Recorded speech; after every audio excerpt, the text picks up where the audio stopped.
quand une armée pressent qu'elle a perdu, hein, c'est ce qu'on appelle en français les combats d'arrière-garde, hein. Elle est sanglante, elle est violente, elle pressent qu'elle a perdu, donc elle tue. Et pour moi, le wokisme, c'est un peu ça, vous voyez? C'est-à-dire que c'est une armée d'arrière-garde de ce qu'était la lumière. Pour moi, c'était une belle idée, la philosophie de la lumière, hein. Mmh. Mais par contre, la fine pointe ou la caricature, on va dire, tiens, plutôt la caricature, eh bien, c'est le wokisme, c'est-à-dire qu'il va universaliser une particularité.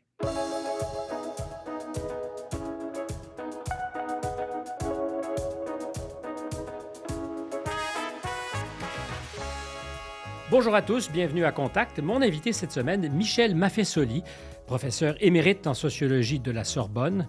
Alors en vernaculaire, quand on dit professeur émérite, ça veut essentiellement dire qu'il est aujourd'hui retraité de la vénérable institution où il occupait quand même la chaire Émile Durkheim.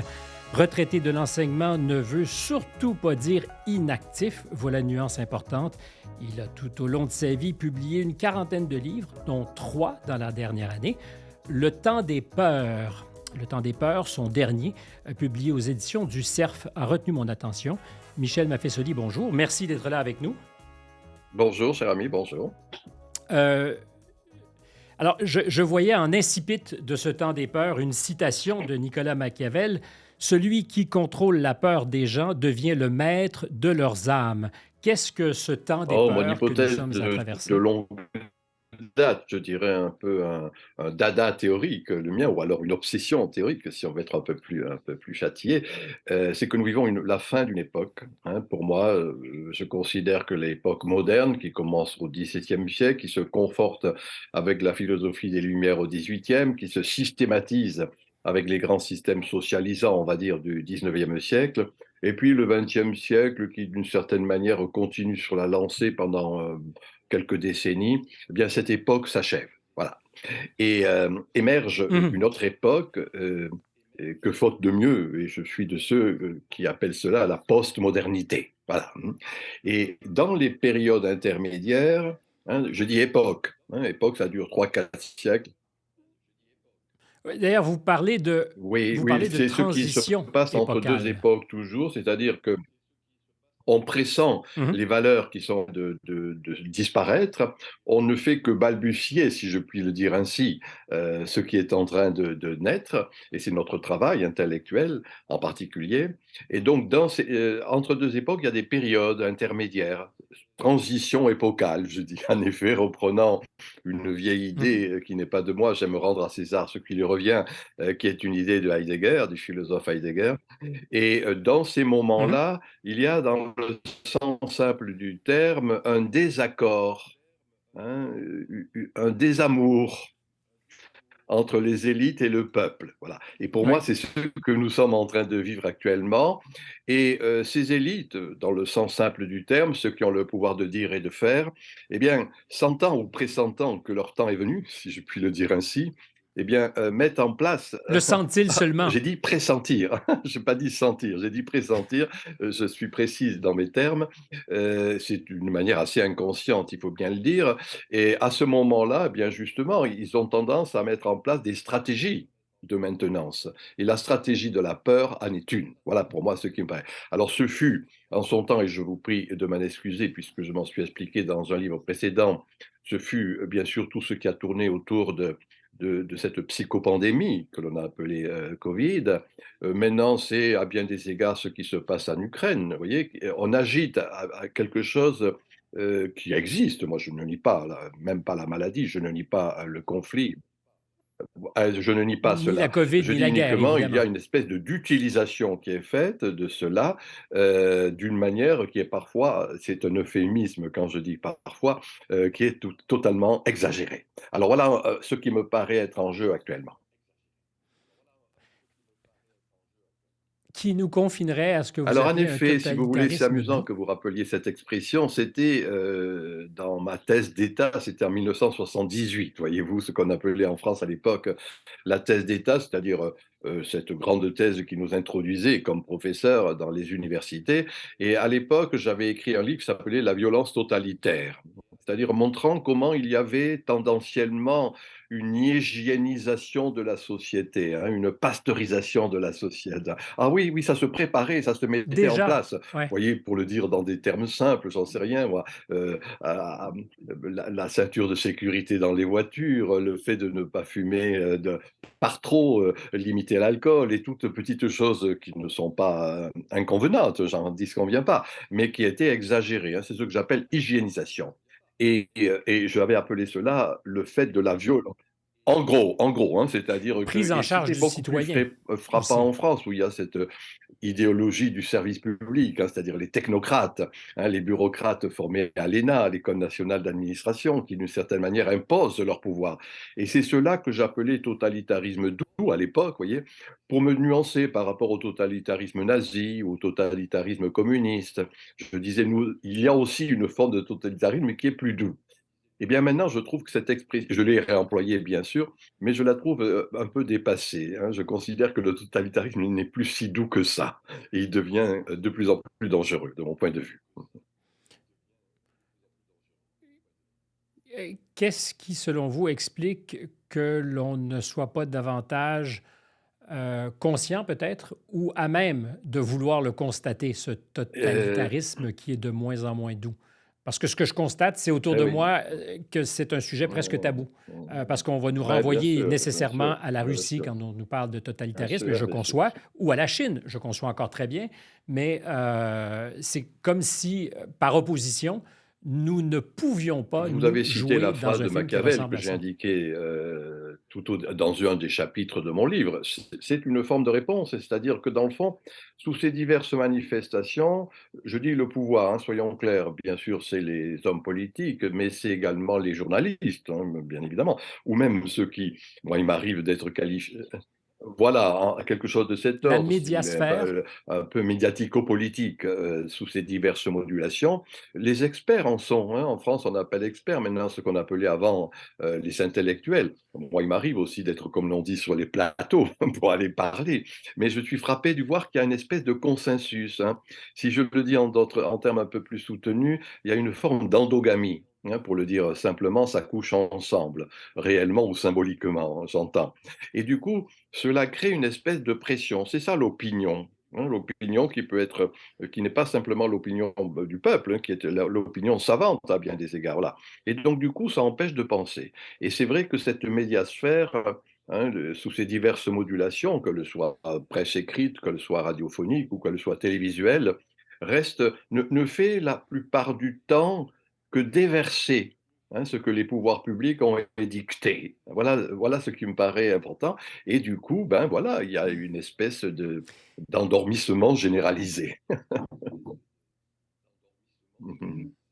c'est comme ça que vous le sentez, avec votre regard. Je sais que vous n'aimez pas, être, appelé sociologue, mais, avec, disons, votre regard soutenu depuis longtemps, et je ne fais pas d'agisme ici, scientifique certainement, vous pensez Moi, qu'on c'est un peu souffre mon sentiment et quand d'endormissement je en ce dis un moment? peu, non, c'est tout à fait mon sentiment. C'est-à-dire que alors oui, peu importe, vous savez que je suis réticent sociologue, je suis à la retraite, vous l'avez souligné tout à l'heure, hein. Disons que depuis tout au long de ma carrière d'ailleurs, j'ai considéré que les sciences sociales abusaient du mot «science», hein, et j'ai dit que ce qui était important, en tout cas Mmh pour mh, mmh.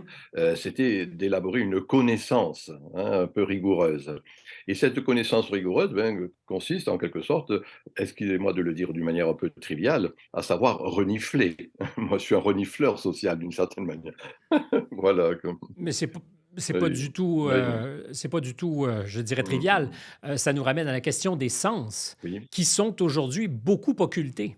Dans une société, hygiéniste, effectivement, on se méfie des sens et de ce qu'en d'autres temps, oui. on Mmh, qualifiait de oui. bon sens, ce qui fait sens pour, ici employer un anglicisme, mais, cela a du bon sens est une expression populaire qui dit les choses.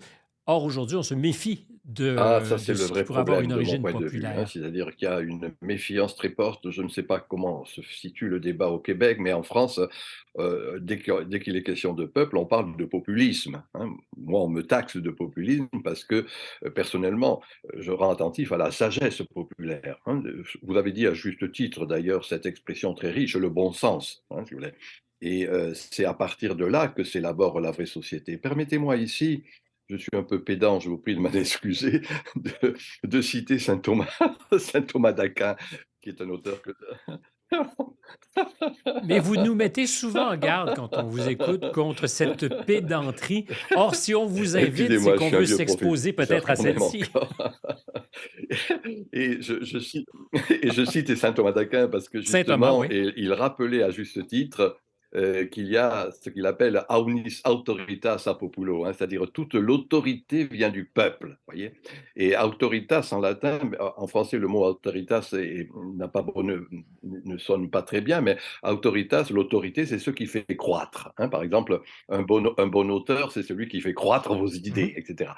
Et il rappelait que le exactement, faire Qui nous croître quelque élève. chose et d'une certaine manière, il rappelait que ce qui était le fondement même de l'être ensemble, la vie en société et cetera, eh bien justement c'était ce peuple et d'ailleurs dans la foulée de la formule que je viens ici d'indiquer, il rappelait que justement à certains moments, l'insurrection était nécessaire, quand justement on n'était pas attentif à cette autorité populaire, vous voyez?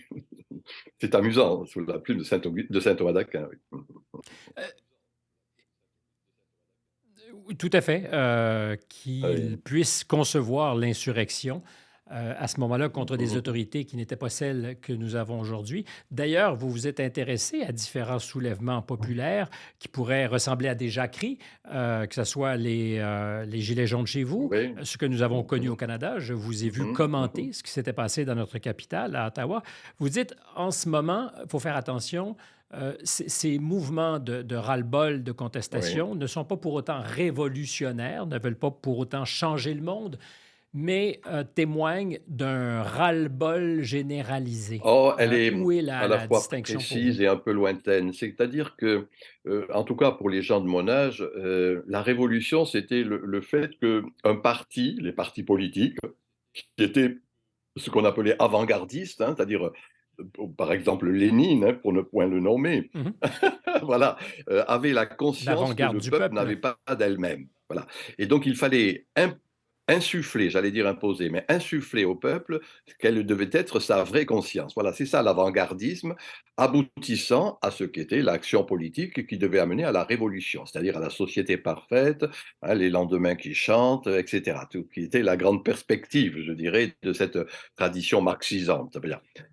Il y a eu d'ailleurs un historien, américain, qui s'a j'arrive, toujours j'ai toujours du mal avec son nom, qui s'appelle Hofwein et qui avait écrit «L'ère des révolutions», hein. Les gens de voilà, les gens de mon âge, nous le lisions Oui, dans Monsieur les années Hoffman. cinq Oui, oui, tout à 60 et fait. cetera, quoi.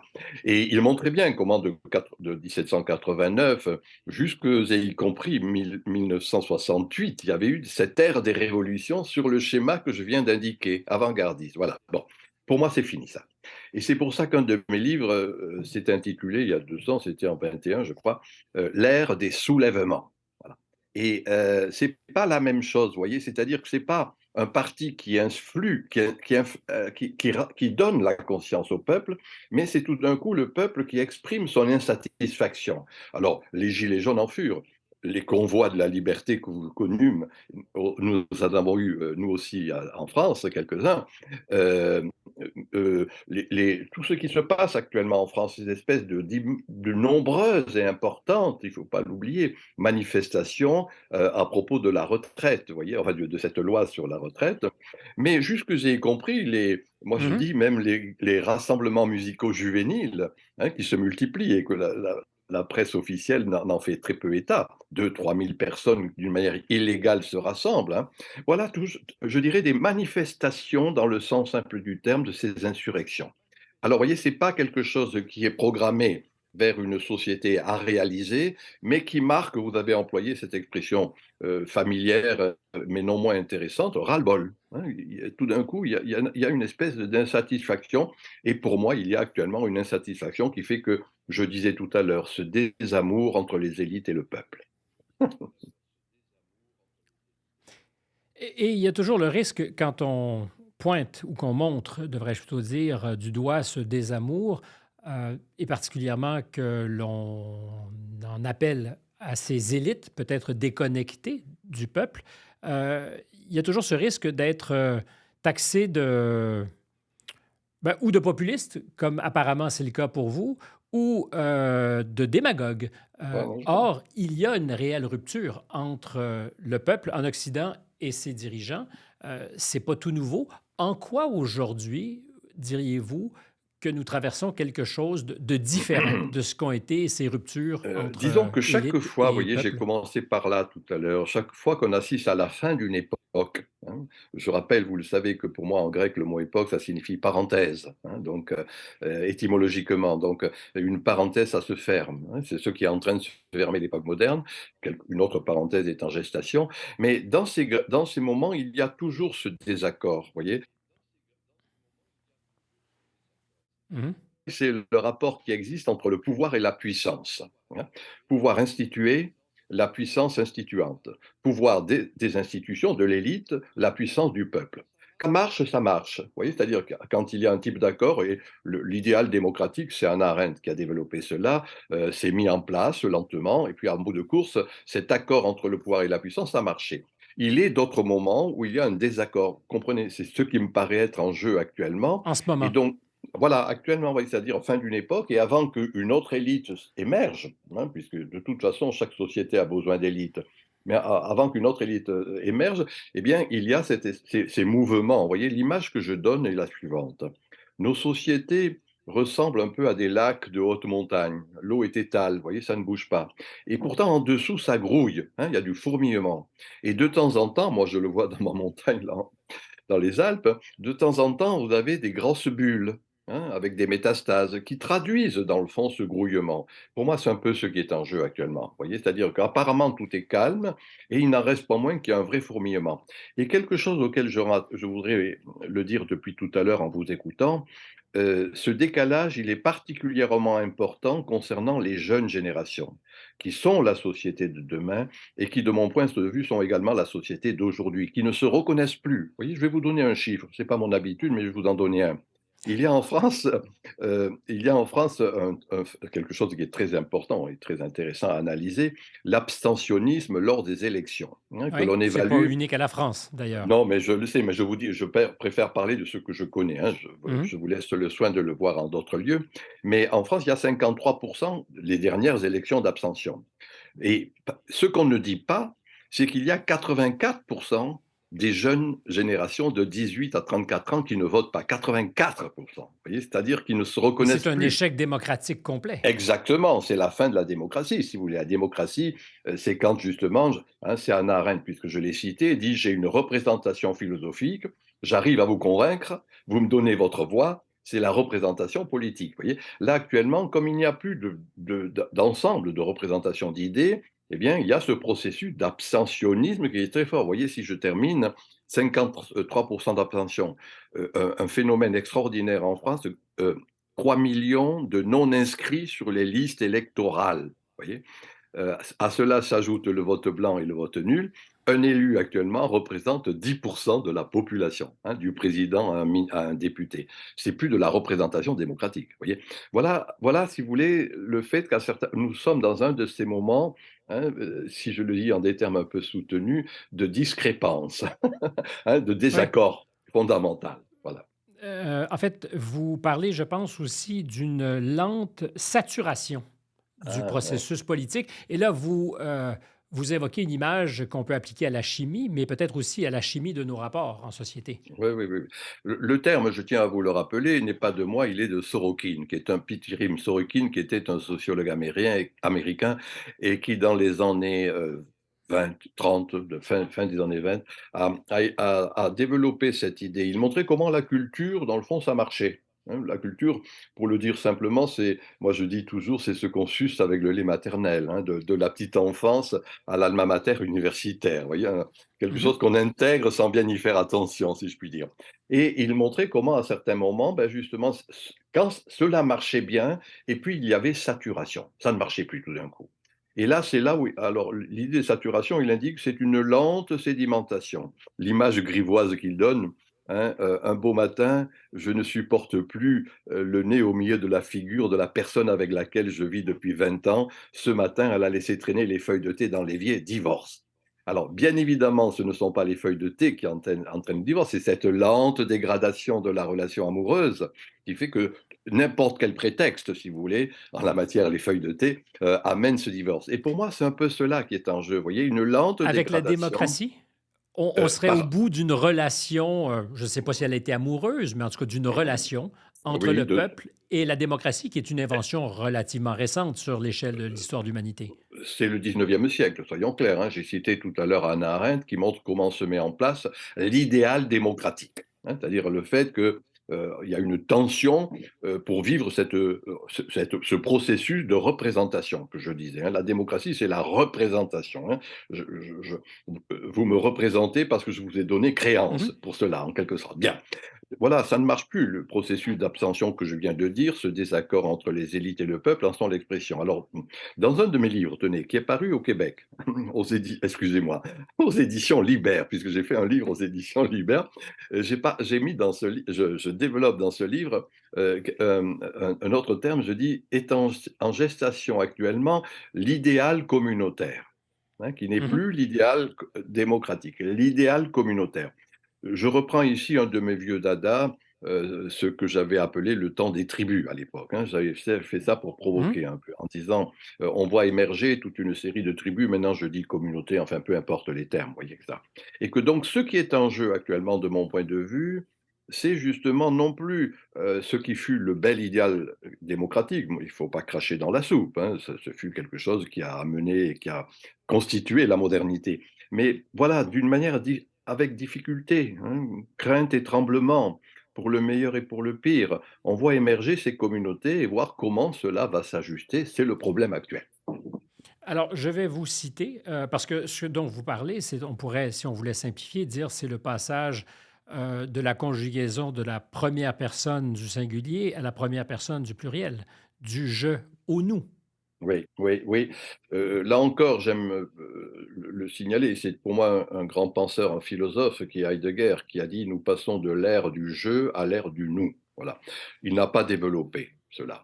C'était une sentence, si je puis dire, Mhm. qu'il mettait en voilà. Moi, pour ma part, oui, depuis le temps des tribus, c'est-à-dire depuis 1988, je rends attentif au fait que d'une certaine manière, c'est un peu ce qui est en gestation. Vous voyez, ma provocation était la suivante: m'inspirant des ethnologues, hein, qui avaient analysé ce qu'étaient les tribus stricto sensu, par exemple en Afrique. Ils montraient dans la jungle, la tribu, c'est pour serrer les coudes, hein, lutter contre l'adversité Mhm. animalière, végétale, d'autres tribus, etc. Bien. Et alors, reprenant cette idée d'une manière métaphorique, hein, et ma tribu n'est pas conceptuelle, n'est pas scientifique, de manière métaphorique, ça veut dire que dans ces jungles de pierre que sont nos mégapoles contemporaines, hein, eh bien, la tribu joue le même rôle, hein, tribu sexuelle, musicale, religieuse, sportive, vous voyez, etc. Peu importe. Vous voyez, Internet aidant, le fait qu'on se retrouvait pour partager un goût et que c'était une manière, pour reprendre cette expression familière, de serrer les coudes, de survivre, tout simplement. Vous voyez, voilà, et pour moi, c'est un peu cela qui est en jeu actuellement, mais qui n'est plus l'idéal démocratique. C'est autre chose qui est en jeu actuellement. C'est le nous, en effet. Euh, Nous sommes probablement là-dessus pas d'accord parce que je vous ai à de nombreuses occasions, pardon, je vous ai à de nombreuses occasions entendu parler de l'Internet, de ce miracle qui Ah, en a déjà été un, effectivement, et de ce qu'il pouvait favoriser, ouais. ces réunions, ces choix d'être entre nous, de créer des communautés.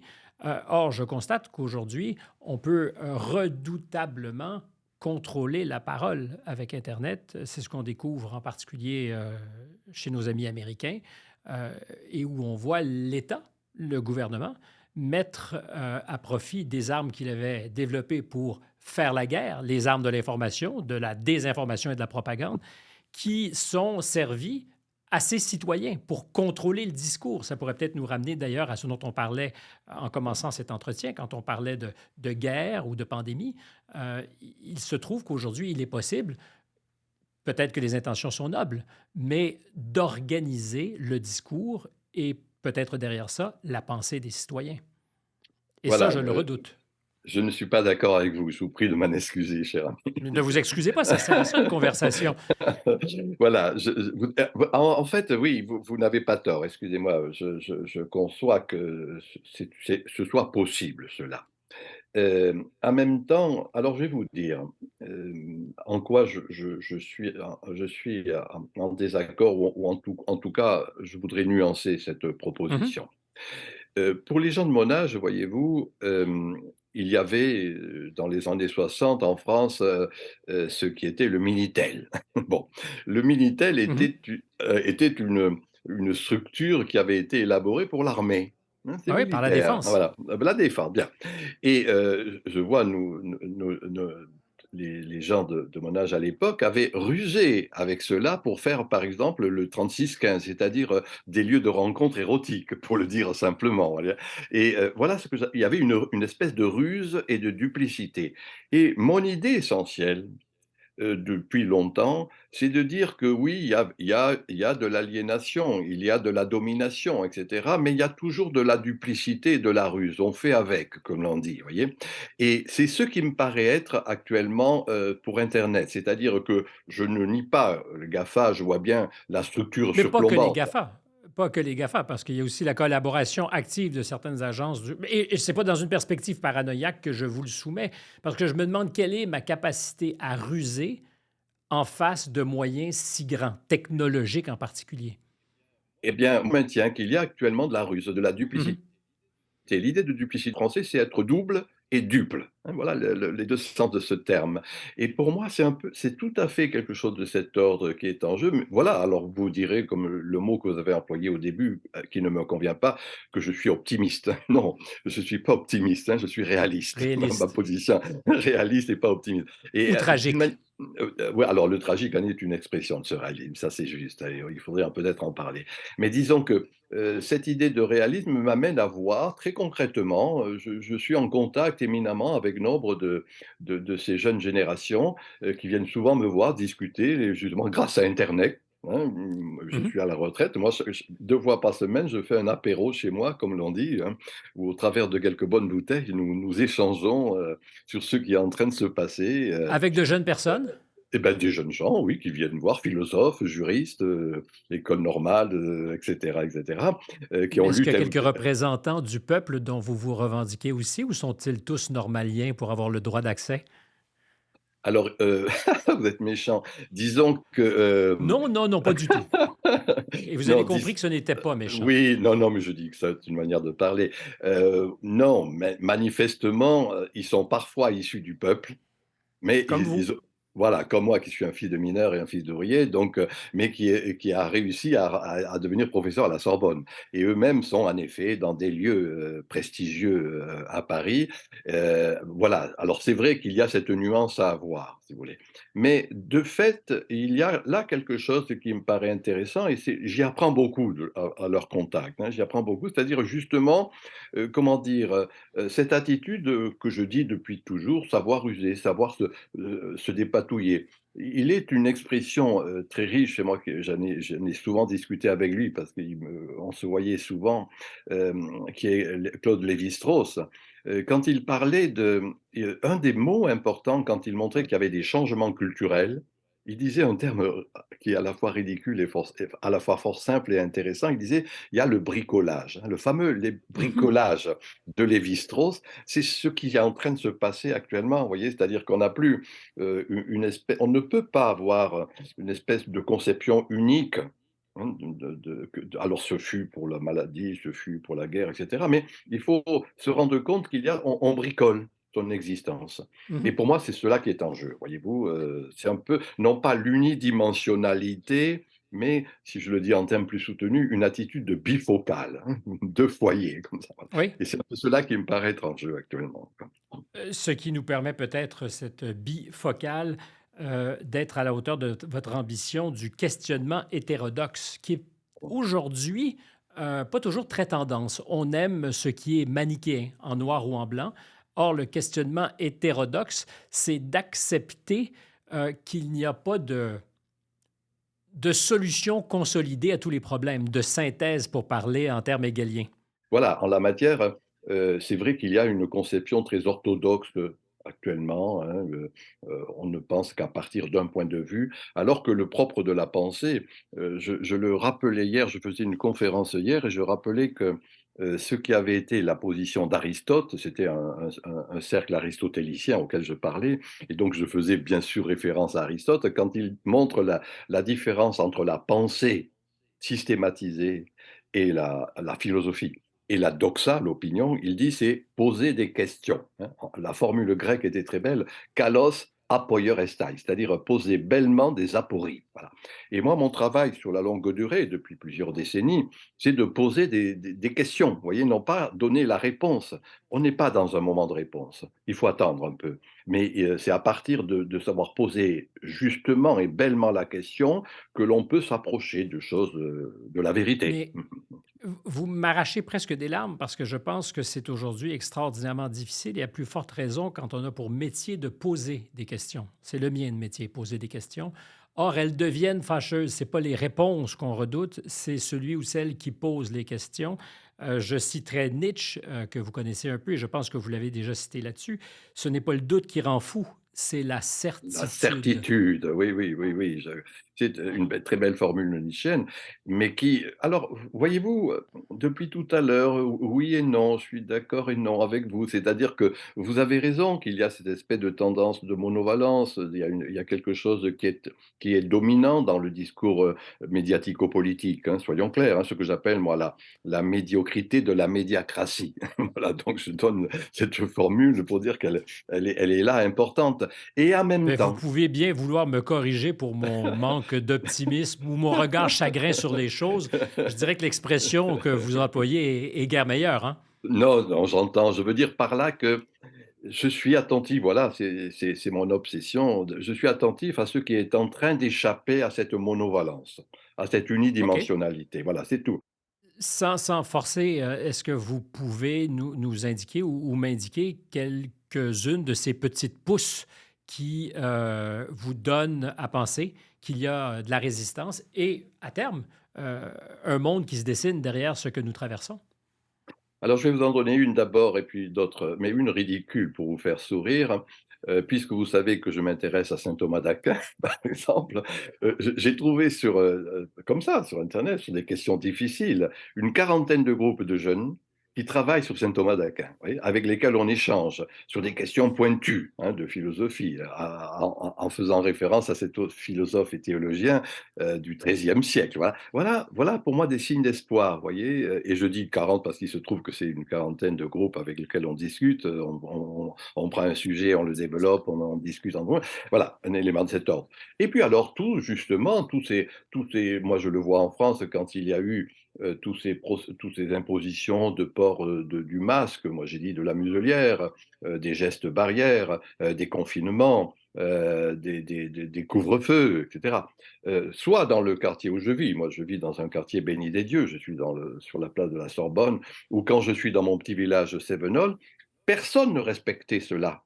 Vous voyez? Voilà des indices, ce que j'appelle des indices, c'est-à-dire Mmh. qu'il y a quelque chose qui est de l'ordre du pouvoir, et puis de fait, de fait, on avait des quantités de manifestations très concrètes, hein. Moi, je n'ai jamais porté, dans mes promenades ici à Paris, je n'ai jamais porté de masque. Je n'ai jamais été ni ni interpellé, ni agressé, vous voyez? Et je n'étais Et pas ce le n'est pas seul, hein. parce que vous avez nié l'évidence, c'est-à-dire qu'il y avait un virus qui courait. Non, moi je n'ai pas nié ça. J'ai tout simplement et j'ai des amis qui en sont morts, hein, donc vous voyez, je suis clair là-dessus, hein. Mais j'en suis absolument convaincu que vous êtes clair. Voilà, mais en même temps, je disais: «Attention, n'en faisons pas, quelque chose qui justement je dirais conforte cette viralité, hein, et la pousse à son extrême». Voilà, c'est tout. C'est-à-dire qu'il Mais y avait des nuances, hein. ça nous a permis d'accoucher, et c'était peut-être en latence, puisque déjà dans votre thèse, vous parliez de ces choses-là, mais d'une tentation scientiste. Non, non, j'entends. Ce que je veux dire par là, moi, vous voyez, je me suis toujours interdit quand j'étais questionné sur diverses émissions de télé ou radio, j'ai dit: «Moi, j'ai pas de compétences pour parler du vaccin», par exemple, ou des phénomènes de Mmh. cet ordre. C'est pas de ma compétence. En plus, ça ne m'intéresse pas, pour tout vous avouer, voilà, et cetera.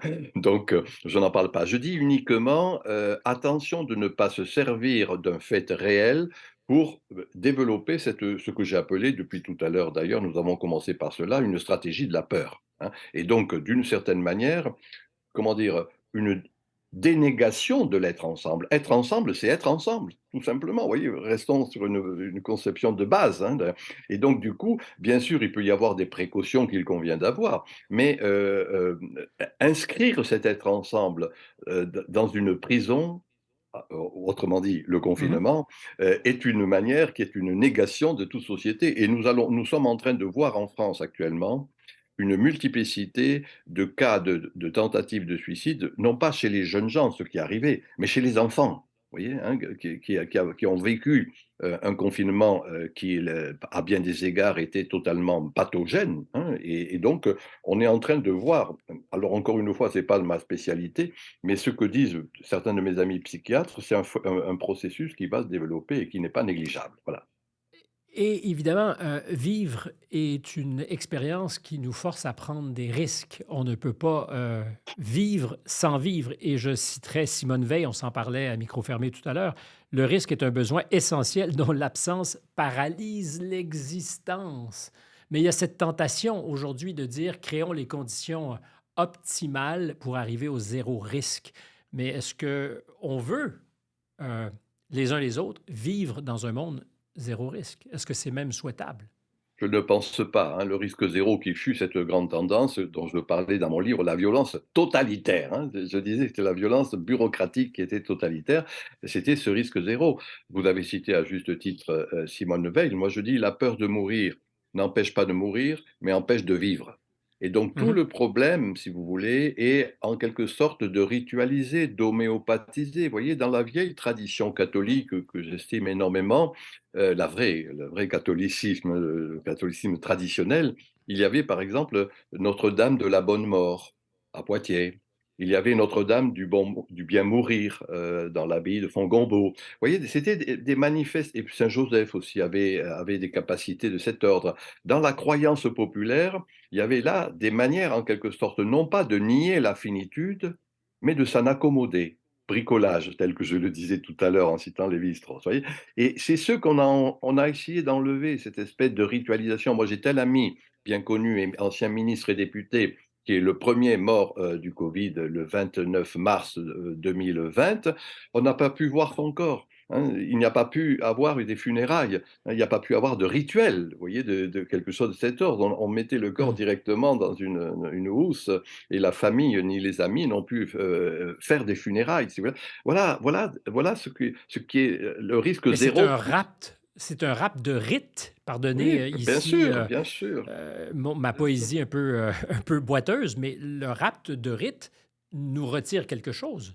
Ben bien sûr, le rituel, c'est rendre visible une force invisible et donc les rituels de funérailles étaient, quelque chose qui rendait acceptable. Ce qui est difficile, c'est-à-dire la finitude, hein, le sentiment de finitude qui est un élément constant, hein, puisque j'ai cité, le philosophe Heidegger, c'est sa philosophie, zum Tod, hein, vers la mort, on est en tension toujours vers la. Mais encore une fois, supprimer les rituels, c'est ça, et développer une société de risque zéro, qui est en fait quelque chose qui aboutit à la mort, là, une mort sociale très grave, de mon point de vue. Vous avez tout à l'heure parlé de bricolage, n'est-ce pas? Et de ce qu'on bricole nos vies. Je ne sais pas si nous sommes suffisamment intimes après une quarantaine de minutes de conversation pour faire un petit détour biographique. Parce que c'est pas un détail dans votre vie et je pense que vous revendiquez d'ailleurs vos origines populaires avec une fierté certaine. Mmh mh. Vous venez de loin, en fait, vous venez de... Votre culture est profonde puisque celle de vos ancêtres est la culture des mineurs. Votre grand-père était mineur, votre père était mineur. Donc, c'est pas un détail qui, lui, est mineur dans votre parcours. Hem, cette conscience de ce que vous êtes peut-être le premier dans la famille à être en rupture avec cette tradition, cette conscience populaire, jusqu'à quel point elle a façonné votre pensée et ce que vous êtes aujourd'hui? Bon, en effet, je l'ai dit, je ne m'en suis pas revendiqué comme c'est pas une gloire que je développe, hein, mais je dis Non, que du tout.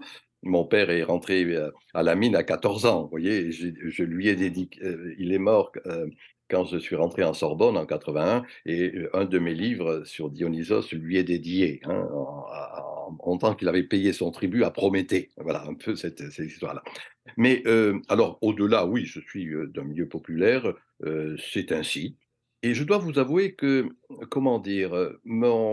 Je le dis souvent ces temps-ci, je dis que dans le fond, tout ce que j'ai écrit dans mes livres ne sont que la forme, universitaire, académique, intellectuelle, d'exprimer dans le sens simple du terme, comme j'exprime le jus d'une orange, d'exprimer ce que je continue à entendre, à discuter dans mon petit village, si vous voulez, hein, ma parentèle, mes voisins, mes amis et Mhm. cetera. J'y passe, plusieurs mois par an ou les vacances et cetera et je continue à être enrichi par cette sagesse populaire. Voilà, en quel sens je dis, moi je suis de ce milieu et non seulement je suis de ce milieu, mais c'est ce milieu qui m'a servi de terreau, en quelque sorte, théoriquement. Il se trouve que dans votre cas, s'il y a quelque chose comme un ascenseur social, vous avez su le prendre, cet ascenseur, parce que vous arrivez jeune au lycée Henri IV à Paris, qui est une des plus prestigieuses institutions françaises. Euh, Puisque vous parlez de terreau, est-ce qu'on est déraciné à ce moment-là, de partir de sa province, de chez ses parents mineurs, et de se retrouver encore mineur à Paris, Oui. au lycée Henri IV? C'est jamais facile. C'est jamais facile, mais j'en garde personnellement un très bon souvenir parce que c'est là où je fais toutes mes amitiés qui durent et qui perdurent encore. Voilà, donc de ce point de vue. Mais en même temps, pour répondre plus profondément à votre remarque, moi, ces racines, je les ai gardées, hein. Et Mhm. il y a un oxymore que j'utilise fréquemment dans mes livres et qui fut ma thèse, c'était enracinement dynamique. Hein, Dynamique. voilà mon oxymore, hein. C'est-à-dire, à partir des racines, vous savez que j'aime le grec, dynamis, c'est la force, hein. Quand je dis enracinement dynamique, c'est-à-dire que ce sont ces racines qui donnent de la force. Et pour ma part, et j'ai écrit d'ailleurs tout un livre là-dessus qui s'appelle Écosophie, où je rends attentif au fait que la plante humaine comme toute plante, doit se souvenir de ses racines pour croître, si je puis dire, hein. Et que c'est ça que j'appelle l'enracinement dynamique. Donc moi, je n'ai pas honte de ce que j'ai vécu et de ce que Mais il je ne le vis. faudrait surtout pas. Voilà, et je le revendique, je ne vais pas le clamer tout le temps, hein, mais enfin, quand l'occasion se présente, je n'hésite pas à le dire, bien évidemment. Je ne pense pas que ça soit de la nostalgie, puisqu'au contraire, si je me fie à ce que vous avez écrit, vous pensez qu'il est peut-être temps de tourner la page sur une ère, sur une époque, et de s'engager dans la prochaine. Je vous souhaite d'être là pour être dans cette prochaine époque ou dans cette prochaine aventure. Mais vous avez déjà dit être réactionnaire, et au sens le plus étymologique du terme, euh, mais surtout pas conservateur. Ah oui, oui, oui, oui, oui. Mais donc, aidez-moi parce que aujourd'hui, personne ne veut être traité de réactionnaire. C'est l'épithète probablement qui tue. Il y a Oui, complotiste et puis réactionnaire. réactionnaire. Non, moi, j'ai pas honte de dire en effet que je suis réactionnaire, mais je dis pas conservateur, en effet, hein. Alors, je m'inspire pour tout. Vous savez que peut-être est-ce cela, cette origine populaire, hein. J'aime rendre à César ce qui lui revient, hein. Donc, je suis pas un bourgeois qui capitalise, hein. Je dis d'où je puise ceci ou cela.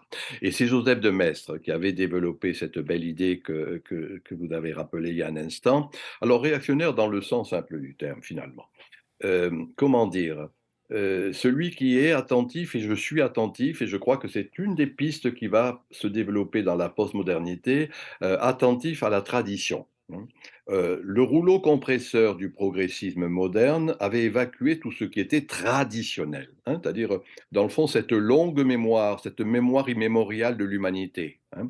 Et Mhm. justement, Au Joseph de nom d'une Maistre, efficacité très économiste, d'ailleurs, en qu'on gros, a largué tout ça. exactement, l'économicisme qui a été la grande marque de la société moderne, soyons clairs, hein, le 19e siècle, tel que je le disais, le développement du capitalisme sous ses diverses modulations. Et d'ailleurs, à bien des égards, l'économisme communiste, qui était de la même tendance fondamentalement. Ce qui était important, c'était les objets, hein. Et Jean Baudrillard, mon vieil ami Baudrillard, disait dans son premier livre qui s'appelle Le système des objets, il disait nous sommes possédés par ce que nous croyons posséder. Vous voyez? Donc c'est ça la possession de l'économisme.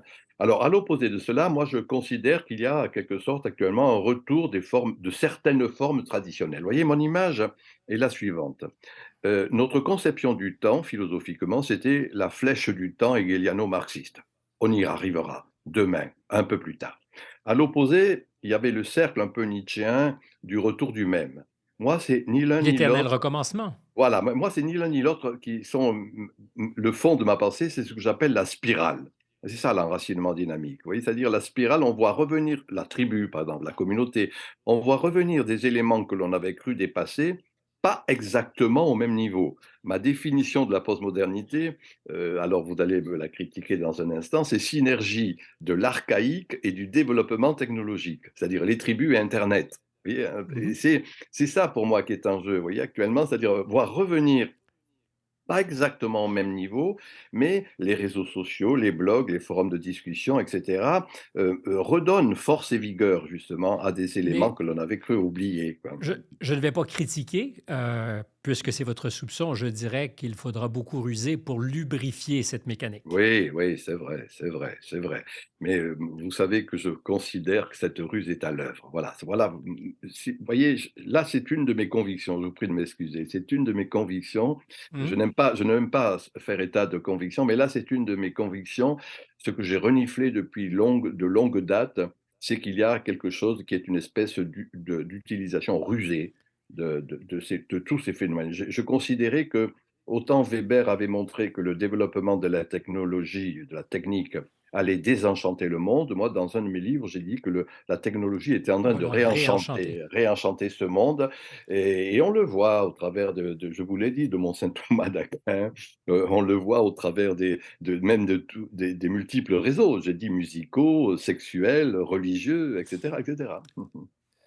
Dans cette fresque que vous faites de l'époque et de cette transition peut-être épocale, euh, vous avez souvent dit la pensée woke, et je me méfie de l'expression qui est un peu réductrice, euh, mais n'est que la suite des Lumières et peut-être même du pire des jacobinismes. En quoi? Bon, je l'ai développé en effet dans un chapitre de mon dernier livre, Le temps des peurs, et ça commence à me valoir quelques ennuis en France. Mais disons que, un débat, disons que oui, je considère que, comment expliquer cela? C'est la fin de la comète de la philosophie des Lumières, si je puis dire. Qu'est-ce que c'était que la philosophie des Lumières? C'était le fameux universalisme. On Oui, universalisait qu'on quelque associe à valeur. l'humanisme. Bon, voilà, humanitarisme, je dirais, plutôt qu'humanisme. Enfin bon, quelque Mhm. chose qui, d'une certaine manière, universalise les fameux droits de l'homme, premièrement. Oui, Et là, en la matière, c'est une universalisation de quelques particularités, c'est-à-dire le sexe, le genre, la couleur de la peau, mais qui reste, vous voyez, sur la même logique d'universalisation et du droit de l'homme. Alors, Simone Veil, que vous avez cité tout au début, dans son livre L'enracinement, à la page 9 de ce livre, le montre que, bien sûr, certes, il y a les droits, mais que les droits sont tributaires des devoirs, ce qu'elle appelle des obligations. Et le des wokisme, obligations. voilà, des obligations. C'est la première, enfin, la page 9 de ce livre, je l'ai sur mon bureau et je ce livre régulièrement, je feuillette tant que je le peux. Vous voyez, c'est ça pour moi le wokisme, dans le fond, ils oublient les obligations et poussent jusqu'au bout cette idée de droit de l'homisme, ce qu'on appelait les droits de l'homisme. Voilà. Voilà en quel sens je dis, c'est là tout simplement la fin de quelque chose. Et un de mes maîtres à Strasbourg, Julien Freund, qui avait développé une sociologie de la polémologie, hein, du combat, etc., montrait avec la sagesse qui était la sienne que quand une armée pressent qu'elle a perdu, hein, c'est ce qu'on appelle en français les combats d'arrière-garde, hein. Elle est sanglante, elle est violente, elle pressent qu'elle a perdu, donc elle tue. Et pour moi, le wokisme, c'est un peu ça, vous voyez, c'est-à-dire que c'est une armée d'arrière-garde de ce qu'était la lumière. Pour moi, c'était une belle idée, la philosophie de la lumière, hein. Vous avez compris que je ne veux pas cracher dans la soupe, hein, je le dis plusieurs fois, hein. Ça a marché, ça marche plus. Mais par contre, la fine pointe ou la caricature, on va dire, tiens, plutôt la caricature, eh bien, c'est le wokisme, c'est-à-dire qu'il va universaliser une particularité. Voilà. Donc, poser appliquer, j'ai bien dit, au genre, au sexe, à la couleur de la peau, ce qui fut l'universalisme des Lumières, en quelque sorte. Pour incarner cette idée du combat d'arrière-garde, que ce soit celui du wokisme ou des élites, parce que c'est ainsi que vous les avez nommés, je veux revenir à votre livre. Je vais vous citer. Ça sera peut-être une manière d'amorcer notre conclusion. il devient de plus en plus évident que nous sommes en transit vers une autre manière d'être ensemble. Et ceci, ce qui est normal, dans la crainte et le tremblement. De telles mutations suscitent de la part des pouvoirs en place une rigidification de leurs attitudes. De là découle la tentation de l'asservissement, l'injonction à la soumission et, la plupart du temps, la tyrannie sanitaire que vous aviez probablement d'ailleurs flairée, puisque c'est le sens que vous utilisez il y a déjà très longtemps. Euh, alors, c'est le crépuscule d'une époque que ce rigidissement. Je pense qu'il est des moments, si vous voulez, c'est ça les périodes que j'appelle crépusculaires, en rappelant que justement c'est ce qui permet de comprendre qu'il y a un jour nouveau qui va renaître, hein, le propre du crépuscule, pour le dire métaphoriquement et simplement. Et il y a, voyez-vous, si je me permets d'être un peu philosophe en la matière, dans ces moments crépusculaires, dans ce que mon maître Gilbert Durand appelle les régimes nocturnes de l'imaginaire, nous sommes dans un régime nocturne de l'imaginaire, et il montre bien qu'il y a une dimension ontologique importante. Qu'est-ce que ça veut dire ça? C'est-à-dire qu'on est en train de recréer, de retrouver, de réanimer des éléments que l'on avait cru dépasser. Voilà en quel sens, pour moi, cette période crépusculaire est en même temps peut nous amener à une nouvelle aurore. Et en la matière, c'est le retour du sacré, de mon point de vue. Hein, c'est le Donc, est-ce retour. que c'est la citation apocryphe de Malraux? Parce qu'on ne sait pas s'il l'a vraiment dit, que le 21e siècle serait spirituel ou ne serait pas. Mais est-ce qu'on est là un peu? C'est-à-dire qu'on est à la fin, au terminus du matérialisme tel qu'on l'a connu? Je le pense, vous voyez. Bon, alors là encore, c'est quelque chose qui pour moi est important. Ce matérialisme économiciste, on a dit tout à l'heure, hein, c'est-à-dire ce qui était important, c'était l'objet, c'était l'argent, c'était des éléments de cet ordre. Ce n'est plus ce qui meut véritablement ces jeunes générations, et qu'il y a une dimension beaucoup plus spirituelle. Alors, vous avez cité Malraux, on sait que c'est pas forcément vrai, enfin, c'est pas forcément lui qui a dit cela, mais rappelons Peggy. Hein, tout commence Mhm. en mystique et tout s'achève en politique. Sinon que quand le politique est fini, le mystique revient. Pour moi, c'est un peu cette impression qui est là. Et on a toute une série de, encore une fois, restons sur mon idée, d'indices qui rend attentif, si vous voulez, à ce retour. Alors, en français, dans le débat, c'est toujours difficile de dire spirituel, mais il n'en reste pas moins que de plus en plus, je le dis maintenant, voyez. Je considère qu'il y a une dimension spirituelle qui ne va pas se cantonner ou se cataloguer dans une institution religieuse particulière. Vous voyez, je sais pas un peu cela que je dis, mais il y a d'une certaine manière le fait de faire, ne plus perdre sa vie à la gagner, hein, de faire de sa vie une œuvre d'art. Et on pourrait trouver des quantités d'expressions de cet ordre qui, pour moi, rendent attentif au fait que le matérialisme a fait son temps. Voilà. Je terminerai là-dessus et je ne veux pas abuser ou vous bousculer dans votre intimité, mais je sais que vous êtes un homme de foi et que la foi catholique, pour vous, est quelque chose d'important, sinon même de fondamental dans votre parcours et dans votre existence. Si vous n'aviez pas cette foi, vous pensez que vous auriez cette vision sur ce qu'est notre avenir collectif? Parce que vous dites que ce n'est pas nécessairement incarné dans une église que cette spiritualité, mais nous serons animés par autre chose. J'en suis et j'espère d'ailleurs. Mais si vous n'aviez pas été précédé de cette foi, auriez-vous cette vision aujourd'hui des choses? Ah, on ne peut pas refaire sa vie. Il est difficile de prophétiser d'une certaine manière. Mais oui, cet enracinement pour moi est important. Vous voyez, je vous répondrai avec Léon Bloy, hein. Le prophète est celui qui se souvient de l'avenir, hein, se souvenir de l'avenir. C'est paradoxal, mais c'est important. C'est ça la tradition, c'est ça le spirituel. On avait cru le dépasser, hein, ce que j'appelle le rouleau compresseur du rationalisme avait cru le dépasser. Là, d'une certaine manière, et d'une manière certaine plus exactement, il est en train de revenir. Voilà, c'est cela qui pour moi est important. Et je suis frappé, vraiment frappé, à mon âge, de voir combien ces jeunes générations sont en train de réinvestir ce que dans notre progressisme bené et notre progressisme destructeur, on avait cru évacuer. Mais vous n'êtes surtout pas en opposition justement avec ces générations, parce qu'elles se succèdent aujourd'hui, j'ai l'impression, plus rapidement. Vous n'êtes pas en opposition. En fait, vous leur faites porter beaucoup de votre espoir, même si vous n'aimez pas le mot, euh, ou de votre réalisme tragique. Je leur fais rien porter, c'est eux qui m'apprennent énormément de choses. Et je suis heureux, dans cette fin de vie qui est la mienne, d'être totalement ressourcé encore une fois, par ce vitalisme, cette vitalité, et je suis heureux d'apprendre. C'est ça la vraie attitude. Vous voyez, quand j'ai tout le temps dans mon enseignement, j'ai dit: «Je ne suis pas un vrai éducateur, je suis un initiateur» et actuellement, ce sont ces jeunes qui sont mes initiateurs, d'une certaine manière. Qui prolonge la vie d'une certaine façon aussi.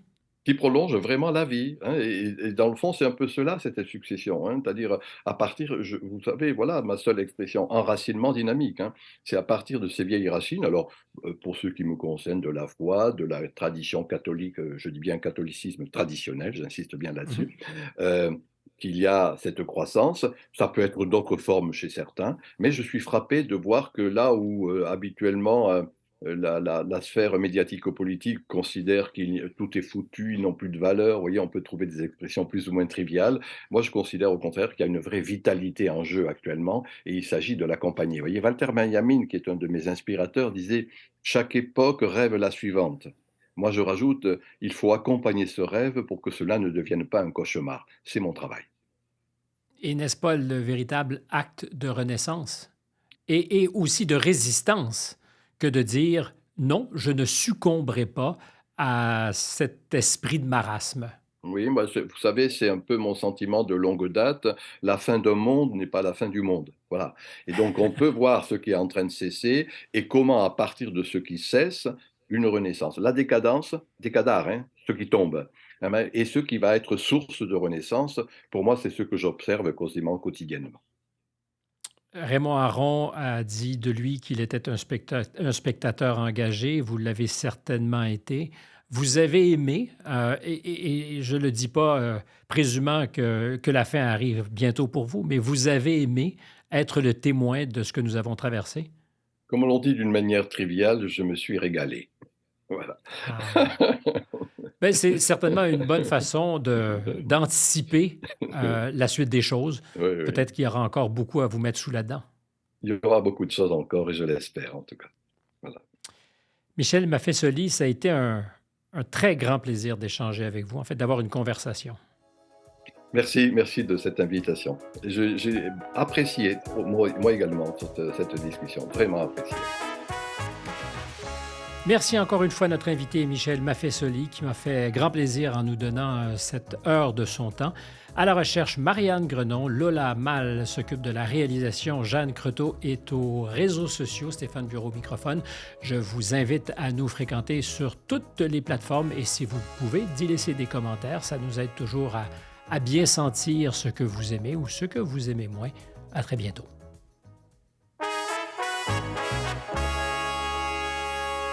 N'hésitez pas, j'en serai très heureux, hein, on prendra un petit verre, vous goûterez mon vin d'Alsace, il est très bon.